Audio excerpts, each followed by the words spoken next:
Hola, mi amigo querido. ¿Sabías que cuando Jesús venga, mucha gente buena se va a perder? ¿Cómo? Esta es la gran realidad. Ahora, si gente buena se pierde, ¿por qué será? ¿No basta ser bueno para salvarse? Entonces veamos lo que el propio Señor Jesucristo dijo. Leo el texto de Mateo capítulo 7, versículos 24 al 27. Dice así: Cualquiera pues que oye estas palabras y las hace, le compararé a un hombre prudente que edificó su casa sobre la roca. Descendió lluvia y vinieron ríos y soplaron vientos y golpearon contra aquella casa y no cayó porque estaba fundada sobre la roca. Es interesante la manera como el Señor Jesucristo se dirige a sus discípulos y a la multitud que estaba escuchando su palabra. Dijo: cualquiera pues que oyere estas palabras y las obedece, lo compararé con un hombre prudente que edifica su casa en la roca. Cualquiera pues que oyere estas palabras. ¿Qué palabras? ¿A qué palabras se refería el Señor Jesucristo? Para saber eso tendríamos que leer los versículos anteriores, y eso es lo que voy a hacer. Voy a leer los versículos, el capítulo 7 mismo, a partir del versículo 21. Dice así: No todo el que me dice, Señor, Señor, entrará en el reino de los cielos, sino el que hace la voluntad de mi Padre que está en los cielos. Muchos me dirán en aquel día: Señor, Señor, ¿no profetizamos en tu nombre, y en tu nombre echamos fuera demonios, y en tu nombre hicimos muchos milagros? Y entonces les declararé: nunca os conocí, apartaos de mí, hacedores de maldad. Y después de decir estas palabras, entonces el Señor Jesucristo dijo el texto que leímos al comienzo: cualquiera pues que oye estas palabras, le compararé con un hombre prudente que edifica su casa en la roca. ¿Qué palabras? El Señor Jesucristo acaba de decir: no todo el que me dice Señor, Señor entrará en el reino de los cielos, sino aquel que hace la voluntad de mi Padre que está en los cielos. Ahora la pregunta es: ¿y cuál es la voluntad del Padre? ¿Cumplir todo lo que la palabra de Dios dice? ¿Guardar los mandamientos? ¿Portarse bien? ¿Andar en los caminos de Dios? ¿No salirse de la línea? ¿Qué es? ¿Cuál es la voluntad del Padre? Porque si los que van a entrar al reino de los cielos son los que hagan la voluntad del Padre, entonces es urgente, es necesario, es básico, es primordial que sepamos en qué consiste la voluntad del Padre. Y para eso, naturalmente, tenemos que volver al texto bíblico. Dice que en aquel día, el versículo 22, vuelvo a leer, está en la pantalla de nuevo: muchos me dirán en aquel día: Señor, Señor, ¿no profetizamos en tu nombre? Y en tu nombre echamos fuera demonios, y en tu nombre hicimos muchos milagros. Esto es interesante, porque a la luz de este texto, hacer la voluntad del Padre no es solamente portarse bien, no es solamente cumplir los mandamientos de Dios. Porque vea, estas personas que dicen: Señor, pero ¿por qué nos dices que no hemos hecho tu voluntad? Estas personas ya estaban expulsando demonios, ya estaban haciendo milagros, ya estaban profetizando. O sea, humanamente hablando, en los peldaños de la vida cristiana, ellos ya estaban en un peldaño más avanzado. Estaban expulsando demonios, estaban profetizando, haciendo milagros. Quiere decir que los peldaños más bajos de haber conocido la palabra de Dios, de seguir las instrucciones divinas, de guardar los mandamientos, ellos ya cumplían eso. Ellos habían avanzado más en su experiencia. Recuérdate que este pueblo al que Jesús está hablando guardaba fielmente los mandamientos. Por ejemplo, con relación al sábado, no les bastaba un mandamiento, el cuarto mandamiento. Ellos habían inventado como unos 3,000 pequeños mandamientos solo relacionados con el sábado. O sea que ellos guardaban los mandamientos. Recuérdense que ellos diezmaban hasta la menta y el cilantro. Era gente piedosa, aparentemente, era gente cumplidora de todo. Y como digo, ya estaban en su experiencia espiritual en un nivel más elevado, porque estaban haciendo milagros, estaban profetizando y estaban expulsando demonios. Y sin embargo, el Señor Jesucristo les dice que se van a perder porque no hicieron la voluntad del Padre. Entonces la pregunta de ellos y la nuestra y la de cualquier ser humano que piensa un poco sería, pero Señor Jesús, no te estamos entendiendo. ¿Cómo es que no hacemos tu voluntad si estamos obedeciendo todas tus instrucciones? Explícanos mejor qué es lo que pasa, en qué consiste hacer tu voluntad. Y ahí el Señor Jesucristo les responde lo que dice el versículo 23, y está en la pantalla de nuevo. Les dijo: entonces les declararé, nunca os conocí, apartaos de mí, hacedores de maldad. Esto es incomprensible. Si esa gente guardaba fielmente los mandamientos, si esa gente era fiel en devolverle los sagrados diezmos al Señor, si esa gente profetizaba, si esa gente hacía milagros, si esa gente expulsaba demonios, ¿cómo es que no hacía la voluntad del Padre? Y Jesús le dice, es simple, yo no los conozco a ustedes, yo no sé quién son ustedes, pero Señor, ¿cómo no vas a saber quiénes somos nosotros? Nosotros seguimos tus instrucciones, nosotros hacemos esto, hacemos lo otro.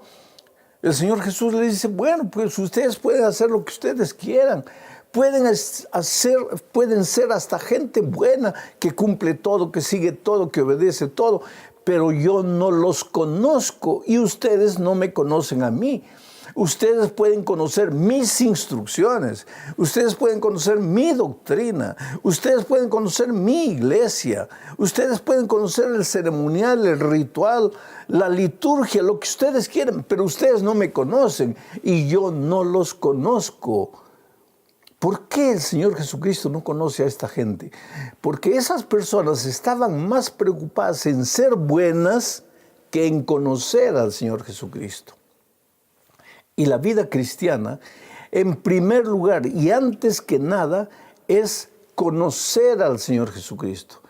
Vivir con Jesús una experiencia de amor, de compañerismo, de comunión diaria. De mañana, cuando sales para tus actividades, vas con el Señor Jesús.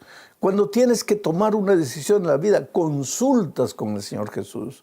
Cuando ves algo en la calle que te llama la atención, hablas con el Señor Jesús. Cuando estás preocupado por alguna razón, le cuentas al Señor Jesús, consultas con Él, le pides su consejo. Quiere decir, tú vives las 24 horas del día con el Señor Jesucristo. Pero pastor, ¿cómo 24 horas? ¿Y a qué hora voy a dormir? Pues tienes que aprender a dormir hablando con el Señor Jesucristo y despertar hablando con el Señor Jesucristo y realizar todas las actividades del día con el Señor Jesucristo. Pero hay gente que tiene tiempo para todo, inclusive tiempo para ser piadosa, para cumplir, para seguir, para guardar, pero no tiene tiempo para estar con el Señor Jesucristo.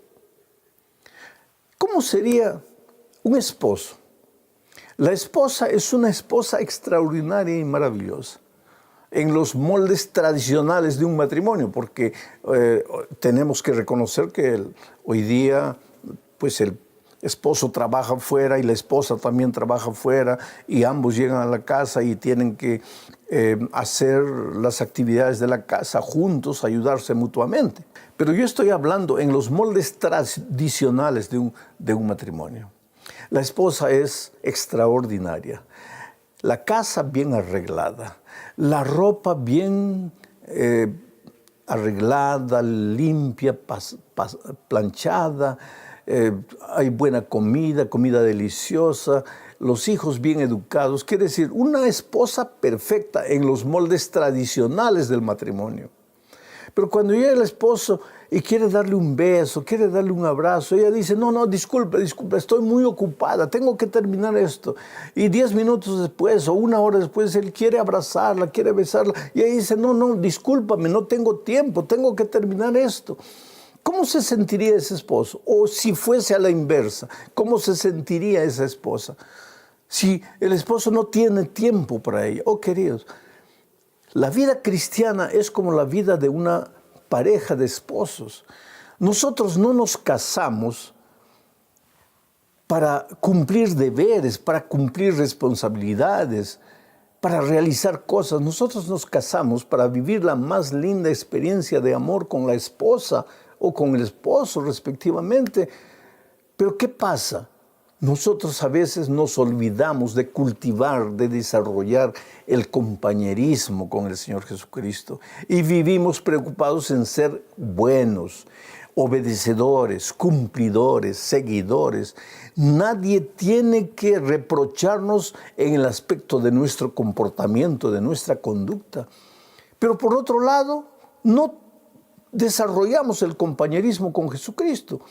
Cuando Cristo regrese, podremos presentarle a Él nuestras buenas obras y decirle a Él, Señor, pero nosotros guardamos los mandamientos, nosotros hicimos milagros, nosotros profetizamos, nosotros expulsamos demonios. Pero Jesús le dirá, pues, pero yo no los conozco, yo no sé quiénes son ustedes, ustedes nunca desarrollaron el compañerismo conmigo. Es por eso que digo que cuando Cristo vuelva, mucha gente buena se va a perder. Por ejemplo, esta gente a la que Jesús está haciendo referencia en este texto, es gente que reclama. Y entonces Jesucristo les dice, es que no basta decir Señor, Señor. Mucha gente dice Señor, Señor, canta, alaba el nombre de Dios, pero no desarrolla esa vida de intimidad con Cristo, ese caminar con Cristo permanentemente. Y ahora tú me vas a decir, pero pastor, ¿qué significa eso? Significa vivir en oración, en espíritu de oración todo el día. Como ya te expliqué, es aprender a vivir con Cristo. Tú vas a cumplir con tus responsabilidades, vas a realizar tus trabajos, vas a estudiar, vas a cumplir con tus responsabilidades diarias, pero relacionando todo con el Señor Jesucristo. Ahora, si tú no tienes tiempo para Jesús, si tú dejas a Jesús de lado y tú solito, con tus propias fuerzas, tratas de ser obediente, tratas de cumplir, tratas de seguir, ¿qué es lo que estás haciendo? Estás edificando la casa de tu salvación en la arena de tus consecuciones humanas, de tus obras divinas, humanas, de tu esfuerzo humano. ¿Y qué va a suceder? Cuando vengan las tempestades espirituales, cuando venga la aflicción, el dolor, la lluvia, los terremotos, los huracanes, tu casa se va a ir al suelo, porque fue edificada en la arena de tu trabajo humano, en la arena de tus propósitos humanos, en la arena de tus obras humanas. Pero si tú desarrollas una vida de compañerismo, de comunión con Cristo, estás edificando en la roca. Y cuando vengan las tempestades, cuando vengan las aflicciones, cuando vengan las probaciones, tu casa no va a caer porque está edificada en la roca. Y la roca es Cristo. Mi amado, sin Cristo no hay cristianismo. Nuestra vida se llama vida cristiana porque Jesucristo es el principio, el medio y el fin de nuestra experiencia. Si la iglesia apenas, solo la iglesia, fuese el centro de nuestra experiencia, entonces no se llamaría cristianismo, se llamaría iglesismo. El Señor Jesucristo te ama mucho. Él no te crió, no te creó para que tú vagases por el mundo como una estrella errante, sin rumbo y sin destino. El Señor Jesucristo te creó para que tú vivieras con Él la más linda experiencia de amor. Por favor, entrégate al Señor Jesucristo. Ve a Él como te encuentres. No trates de justificar tu actitud. No trates de explicar tu historia. Ven a Jesucristo de la manera que estás. Dile a Él que tú no puedes solo. Cuando despiertes de mañana, habla con Él, conversa con Él. A lo largo del día, sigue hablando con Él. Cuando llegue la noche, conversa con Dios y duerme conversando con el Señor Jesucristo. Esa es la vida cristiana. Esa es la vida que Dios tiene para ti. Esa es la vida que Dios quiere de ti. Y eso es edificar en la roca. Y edificar en la roca es llevar a serio la palabra de Dios. Y la palabra de Dios tiene como objetivo enseñarte que no basta ser bueno, sino que hay que vivir una experiencia de compañerismo con el Señor Jesucristo. Tal vez tú en este momento tienes que reconocer que lleno de buenas intenciones estabas más preocupado en ser un buen miembro de iglesia, en cumplir todo lo que la Biblia enseña, pero no estabas preocupado en desarrollar el compañerismo diario con el Señor Jesucristo. Él te ama, Él quiere vivir contigo. Él no quiere que te sientas solo en ningún momento. Cuando la aflicción llegue, recuesta tu cabeza en el corazón del Señor Jesucristo. Él es tu Padre, Él es tu hermano, Él es tu amigo. Él es tu fiel Salvador. Entrégate a Él y vive con Él. Oremos. Oh Padre, extiende tu bendición para las personas que tal vez en este momento han entendido que no basta ser bueno, no basta cumplir, no basta obedecer. Es necesario vivir una vida de compañerismo con el Señor Jesús. Y el resultado de esa experiencia será el cumplimiento fiel de todas tus instrucciones. Guarda en tu amor a todas las personas en el nombre de Jesucristo. Amén. Hola, querido. Una vez más estamos reunidos esta noche para el estudio de la palabra de Dios. La Biblia es un libro poderoso porque fue escrito por inspiración del Espíritu y el Espíritu es hacedor de maravillas. Entonces no dudes que a través del estudio de la Biblia Dios puede intervenir poderosamente en tus manos, en tu vida. Vamos a orar. Padre querido, gracias Señor, gracias por tu palabra, gracias por la oportunidad, el privilegio que nos das de abrir las Sagradas Escrituras. En este momento, Señor, extiende tu mano poderosa en dirección de las personas que están mirando, oyendo, recibiendo el mensaje a través de la tecnología. Que tu Espíritu trabaje poderosamente en esas vidas y haga milagros, maravillas. Vamos a predicar, pero no queremos hacerlo con palabras humanas. Queremos que el ser humano desaparezca y que la persona maravillosa de Cristo se muestre en la plenitud de su poder, en el nombre de Jesucristo. Amén.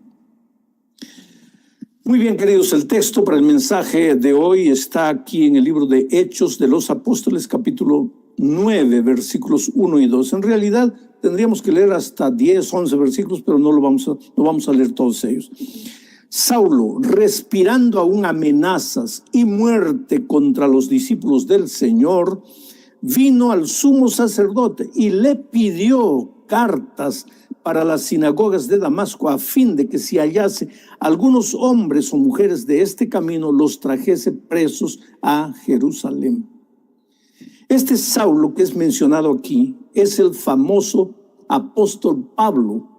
Solo que antes de ser el apóstol Pablo convertido, misionero, establecedor de muchas iglesias, predicador poderoso del evangelio, que no tuvo vergüenza de llevar el evangelio ante los reyes, ante los príncipes, ante los potestados de aquellos tiempos. Antes de ser todo eso, él fue un perseguidor de cristianos. Solo que él perseguía cristianos con toda sinceridad. Él no era un hombre malo, él no pensaba que estaba persiguiendo a Jesús, no. Él pensaba que estaba persiguiendo a un bando de fanáticos, herejes, que estaban contra la Santa Madre Iglesia de aquellos días, contra la iglesia de los judíos. Saulo era un judío, había nacido, había crecido recibiendo las enseñanzas judías y él no aceptaba a Jesucristo. Por lo tanto, él nunca pensó, cuando perseguía a los cristianos, que estaba persiguiendo a Jesús, que estaba persiguiendo a Dios. Al contrario, él pensaba que le estaba haciendo un favor a Dios, persiguiendo a los herejes, a los fanáticos. Sin embargo, los planes de Dios son extraordinarios. Un día, camino de Damasco, apareció un resplandor así extraordinario en medio de la oscuridad. Qué lindo que en medio de la oscuridad de nuestra vida aparece la luz del Evangelio un día. Aparece la luz de la palabra de Dios. Lámpara es a mis pies tu palabra y lumbrera a mi camino, dice David. Saulo estaba caminando ahí, persiguiendo, cabalgando, persiguiendo a los cristianos, cuando de repente en medio de la oscuridad de la noche aparece un resplandor. Y Saulo cae. Y el resplandor fue tan grande que él queda ciego. Come el polvo de la tierra. Se levanta, no ve nada. Y sabes, en ese momento, en su incapacidad, en su impotencia, en su derrota, en su fracaso, él comienza a pensar, ¿qué sucede? ¿Qué sucede conmigo? ¿Por qué me está sucediendo? Y entonces escucha una voz que le dice, Saulo, Saulo, ¿por qué me persigues? Y él se asusta, mira para todo lado, no ve nada, está ciego. Y pregunta, Señor, ¿quién eres tú? Y entonces oye la respuesta, yo soy Jesús a quien tú persigues. Dura cosa te es dar coces contra el aguijón. Yo soy Jesús a quien tú persigues. Pobre Pablo. Él pensaba que estaba persiguiendo a un bando de fanáticos. Y de repente escucha la voz de Dios que le dice, yo soy Jesús a quien tú persigues. Cada vez que pienso en la historia de Pablo me acuerdo de la historia de mi padre, ¿sabes? Mi padre era un hombre sincero, pero con toda sinceridad no creía en Jesús. Cuando mi madre comenzó a recibir el Evangelio, él endureció su corazón. Él nunca quiso comprometerse con Jesús, nunca quiso rendirse a Jesús. Escuchó muchas veces la voz de Dios. Nosotros los hijos crecimos, todos nos bautizamos, todos continuamos en la iglesia. Le hablamos a él muchas veces de Jesús, pero él nunca quiso aceptar a Jesús. Estaré predicando en este momento a alguien que está como mi padre. ¿Hace cuántos años? 20, 30 años que tu esposa ya es cristiana, que tu esposa aceptó el Evangelio, que tus hijos, de repente tienes hasta un hijo pastor, un sobrino pastor, pero a ti nada te toca, nada te conmueve. Pobre mi padre. Él pensaba que estaba luchando contra la esposa, contra los hijos. Él pensaba que estaba luchando contra un bando de gente fanática. Pero él nunca se imaginó que estaba luchando contra el Señor Jesucristo. Yo ya crecí, me hice pastor, era un predicador del Evangelio en diferentes lugares del mundo.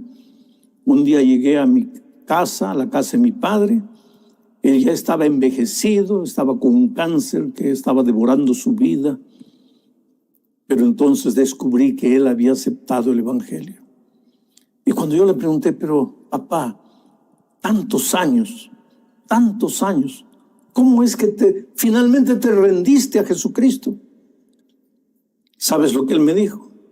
Hijo, una noche yo estaba en mi cama mirando al cielo porque enfermo ya no puedo estar en pie.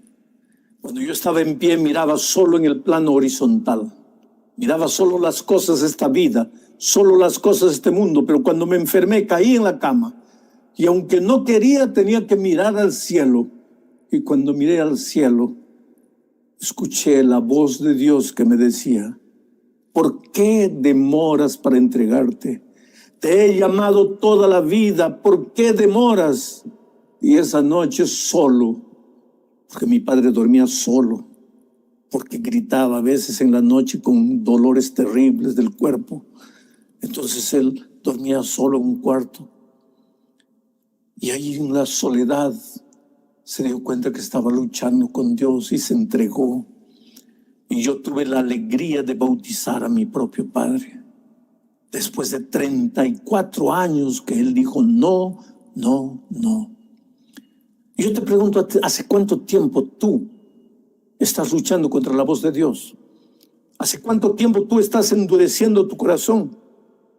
Hoy es el día de buena nueva. Hoy es el día de salvación. Pablo fue un hombre sincero, porque cuando se dio cuenta que estaba luchando contra Dios, que estaba persiguiendo a Jesucristo, él hizo la pregunta, antes de eso, ¿quién eres tú, Señor? Y su pregunta estaba correcta, ¿quién eres tú, Señor? Porque hay mucha gente que conoce a Jesús y en lugar de preguntar, ¿quién eres tú, Señor? ¿Sabe lo que pregunta? ¿Qué debo hacer, Señor? Y a veces nosotros los cristianos, en lugar de enseñarles primero el quién a los que están conociendo la palabra de Dios, ya salimos enseñándole los qués. No puedes comer esto, tienes que vestir así, no puedes escuchar esto, no puedes ir ahí, tienes que guardar el sábado, tienes que hacer esto, tienes que. ¿Y el quién? Oh, querido, el quién le da sentido a los qués. No te atrevas a enseñar los qués si primero la persona no se ha enamorado, no ha entregado la vida, no ha entregado el corazón al quién. Y el quién es el Señor Jesucristo. Él vino a la tierra, murió en la cruz del Calvario para conquistar el corazón de las personas. Y si tú le has dado tu corazón, si tú te has rendido a Él, entonces los qués aparecerán naturalmente. La vida cristiana no es un relacionamiento con los qués que la iglesia te dice o que la palabra de Dios te presenta. La vida cristiana es un relacionamiento con el quién.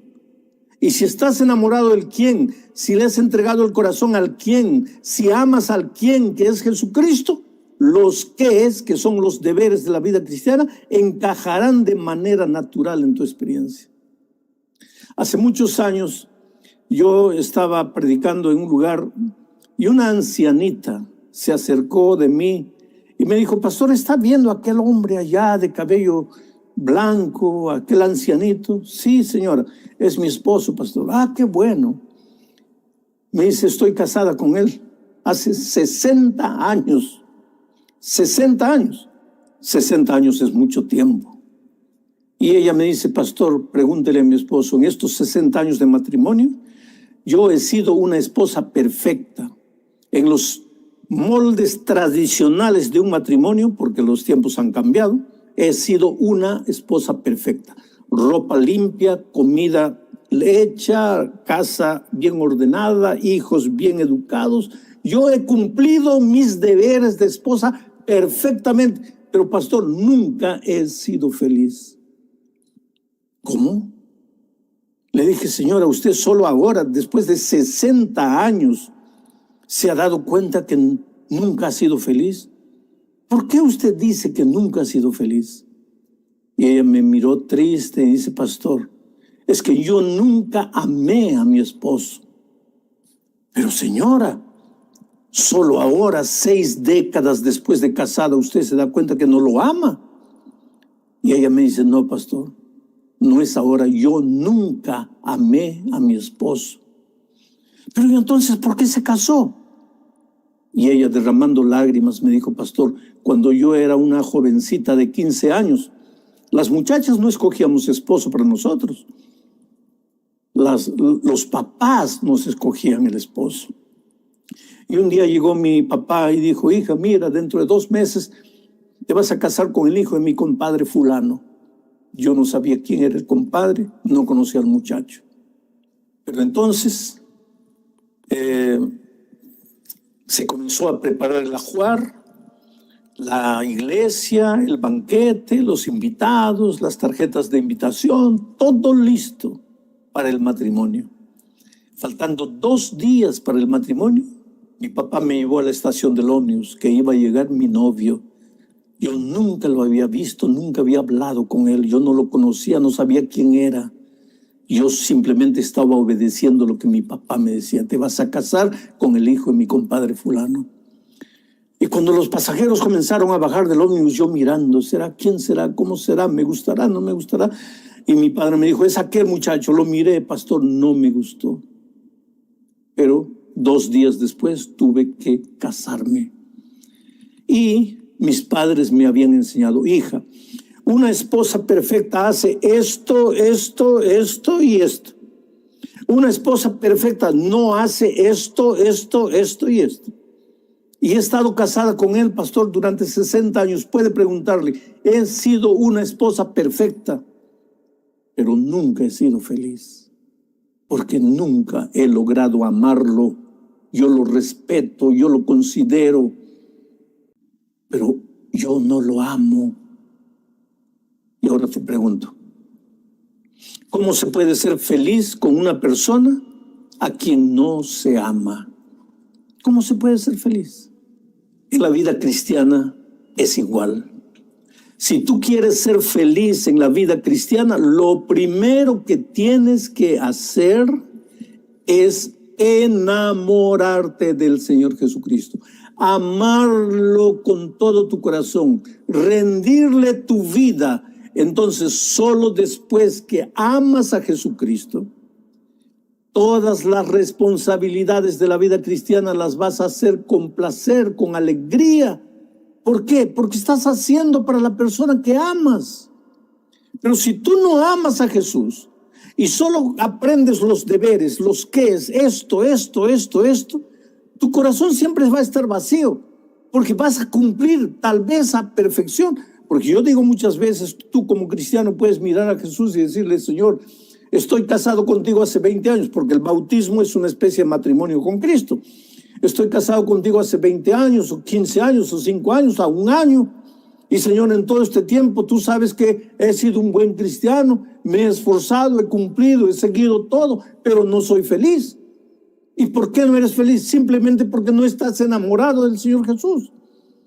Por eso Dios dice, hijo mío, dame hoy tu corazón, dame tu corazón. Y después que tus ojos se fijen en mis caminos. Pero después que me hayas dado tu corazón.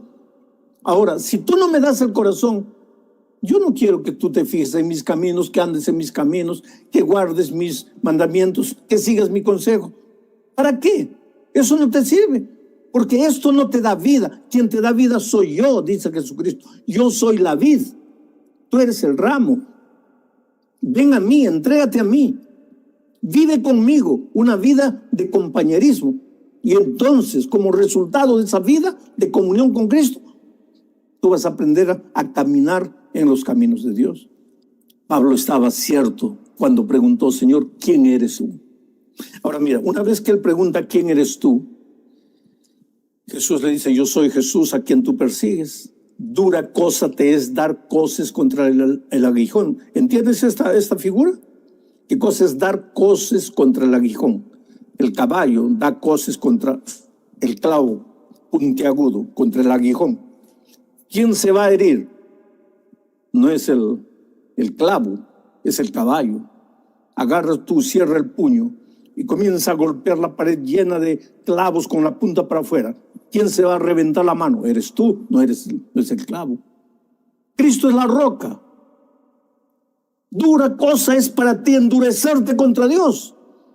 Él te llama, te llama, te llama. Si tú resistes, si tú endureces tu corazón, si no tú no te entregas, ¿quién pierde?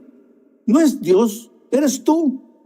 Por eso dice, dura cosa te es dar coces contra el aguijón. Y ahora Dios le dice, ahora que ya sabes que soy yo, Jesucristo, que ya me has entregado tu vida, que ya te has rendido a mí, levántate, levántate, ve a Damasco, busca mi iglesia en Damasco y ahí te dirán todo lo que tienes que hacer. Sabes que el otro día yo encontré una persona que me dice, pastor, yo me encontré con Jesús. Jesús es la cosa más extraordinaria en mi vida. Yo le entregué mi vida a Jesús. Yo amo a Jesús. Yo estoy enamorado de Jesús. Yo por Jesús sería capaz de hacer cualquier cosa en esta vida, Señor. Yo no tengo restricciones porque Jesús llenó mi corazón completamente. Ahora, pastor, con la iglesia yo no quiero saber nada.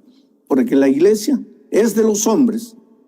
Jesús es Jesús, la iglesia es de los hombres. Sabes que esta manera de raciocinar es interesante, porque hoy día está de moda eso. Yo amo a Jesús, yo ya le di mi vida a Jesús, pero con la iglesia no quiero saber nada. Lo que las personas no saben, es por eso que tienes que estudiar toda la Biblia, no solo un versículo aquí, otro versículo allá. Tienes que estudiar toda la Biblia y tú te vas a dar cuenta que el Señor Jesús compara a su iglesia de dos maneras. Primero, dice que Él es la cabeza y la iglesia es su cuerpo. Y después dice que Él es el novio y la iglesia es la novia. Él es el esposo, la iglesia es la esposa. Vamos a pensar en estas dos figuras. Jesús es la cabeza, la iglesia es el cuerpo. ¿Cómo tú puedes decir a Jesús, Señor, tú eres la cabeza, yo te amo, pero le doy un puntapié al cuerpo porque no me gusta tu cuerpo, porque tu cuerpo es de los hombres? ¿Quién dice eso? Jesús dice que Él es la cabeza de la iglesia. Tú no puedes hacer separación entre la cabeza y el cuerpo. Jesús y su iglesia son una sola cosa. Cuando tú estás contra Jesús, estás contra su iglesia. Cuando estás contra la iglesia, estás contra Jesús. Es por eso que no hay lógica, no hay coherencia cuando alguien dice, yo amo a Jesús, pero no quiero saber nada con la iglesia. Ahora pensemos, por ejemplo, en la otra ilustración. Jesús es el esposo, la iglesia es la esposa. Vamos a decir que tú vienes a mí y comienzas a hablar pestes de mi esposa, hablar mal de mi esposa. Yo no te voy a permitir. ¿Por qué? Porque yo soy el esposo. Tienes que respetar a mi esposa. Entonces, ¿tú cómo piensas que se siente el Señor Jesucristo cuando tú hablas pestes de su esposa, que es la iglesia? Pastor, ¿quiere decir que la iglesia es perfecta también como Jesucristo? No, querido. La iglesia no es perfecta. ¿Y sabes por qué? Porque todavía todos los seres humanos, ninguno es perfecto. Porque estamos peregrinando en el desierto de esta vida.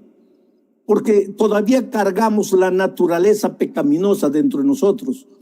Pero cuando Cristo venga, esto mortal será vestido de inmortalidad e esto corruptible será vestido de incorruptibilidad. Entonces, solo cuando Cristo venga, la naturaleza pecaminosa que cargamos será extirpada de nuestro ser y seremos seres perfectos. Pero en esta tierra, nosotros, seres imperfectos, formamos la iglesia perfecta, la iglesia imperfecta, y asimismo somos perfectos en Jesucristo, no en nosotros, no por causa de nosotros. Yo siempre digo, esta iglesia sería perfecta, linda y maravillosa si yo no fuera miembro de esta iglesia. Mi imperfección hace la iglesia imperfecta.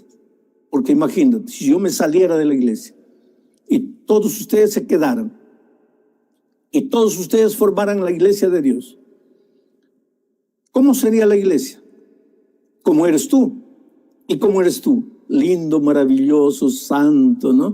Compasivo, nunca hablas mal de nadie, nunca piensas mal de nadie, amoroso, le extiendes la mano a todos. Entonces la iglesia sería perfecta, ¿no es cierto? Querido, es porque tú y yo no somos perfectos que esta iglesia no es perfecta, pero es la iglesia de Dios. Por eso Jesucristo, cuando encontró a Saulo en el camino de Damasco, una vez que él se entregó, le dijo, ahora ve a mi iglesia. Y él fue. Y un poco después se bautizó. Porque si tú te has encontrado con Jesucristo, correrás a su iglesia para agradecer a Jesús y te bautizarás. Y dentro de poco te voy a explicar por qué debes bautizarte. ¿Te acuerdas del Señor Jesucristo que un día encontró a un hombre paralítico? Y después él quiso, en otra ocasión encontró a un ciego también, y ellos quisieron agradecer y Jesús no estaba más. Y entonces estos hombres fueron a la iglesia, al templo, a adorar. Y cuando estaban adorando en el templo, ahí encontraron a Jesús. ¿Por qué? La iglesia no te salva, Jesús te salva. La iglesia no te cura, Jesús te cura. Pero no me digas que has encontrado a Jesús si no estás en su iglesia. Débil o imperfecta como la iglesia puede ser en esta tierra, es la niña de los ojos de Dios. No te atrevas a hablar mal de ella. Entonces Saulo fue y ahí en la iglesia le dijeron lo que tenía que hacer y se bautizó. ¿Por qué tienes que bautizarte? Porque crees en Jesucristo. Porque muchas veces nosotros decimos, yo creo en Jesucristo, ya le he entregado mi vida, pero hay una manera de creer intelectual. ¿Cuál es esa manera? Sí. Me gusta, qué lindo, qué maravilloso. Invítame otra vez cuando haya una reunión como esta, porque me gusta escuchar a ese pastor, me gusta escuchar al otro pastor, me gustan los himnos. Bautízate. No, todavía no. ¿Qué creer es eso? Está como la historia de aquel viejito que había un equilibrista que dicen que quería atravesar el Niágara equilibrado así por un cable con un palo en la mano equilibrándose ahí, y la gente fue pues a ver la hazaña, y entonces el equilibrista preguntó, ¿cuántos de ustedes creen que yo voy a llegar ileso al otro lado? Y nadie levantó la mano, y él se molestó. ¿Y entonces para qué vinieron? ¿Para verme morir? Entonces un viejito levantó la mano y dice, yo creo, Señor. ¿Usted cree de verdad? Sí, Señor. ¿De todo corazón? Sí, Señor. Entonces venga aquí, yo lo voy a levantar en mis hombros y vamos a cruzar juntos. No, Señor, ahí no. Es mucha gente así. Oh, Señor, yo creo, yo te entregué mi vida, Señor, yo me rendí, tú eres lo maravilloso en mi vida. Entonces bautiza. No, todavía no.